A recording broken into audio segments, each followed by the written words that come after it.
Society calls them cold, ungrateful, selfish rebels who abandon their own blood. But Carl Jung saw something completely different. He saw people who cut off their families not as broken, but as the only ones awake in a sleeping household.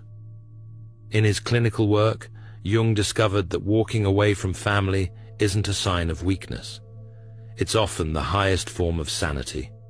Today I'm going to show you why the black sheep of the family is actually the symptom bearer for entire bloodlines, and why Jung believed that sometimes leaving is the only path to becoming your true self. Jung spent decades studying what he called the family unconscious. He discovered that families don't just share genetics, they share a collective shadow, a dark pool of denied truths that everyone silently agrees to ignore. Abuse gets reframed as discipline. Neglect becomes independence training. Narcissism is excused as strong personality, and anyone who dares to name these patterns out loud becomes the problem. Think of it like an unspoken contract signed before you were born. Every family has rules about what can be acknowledged and what must remain hidden. These rules aren't written down or discussed. They're transmitted through silent disapproval, changed subjects, and that particular kind of tension that fills the room when someone mentions the thing nobody talks about. The family unconscious operates like a shared delusion, and maintaining it requires everyone's participation. This is where the truth teller enters the story. The person who eventually cuts ties is usually the one who noticed everything from the beginning.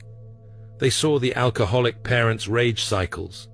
They felt the emotional manipulation disguised as love. They recognized the golden child and scapegoat dynamics that everyone else pretended were normal.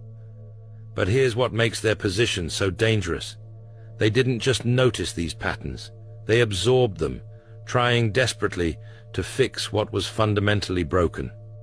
These individuals often have what Jung called differentiated perception. They can read emotional atmospheres. They sense the gap between what people say and what they mean. They feel the weight of unspoken resentments hanging in the air. This isn't a superpower.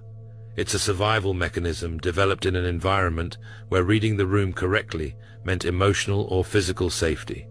Jung called these people the identified patient.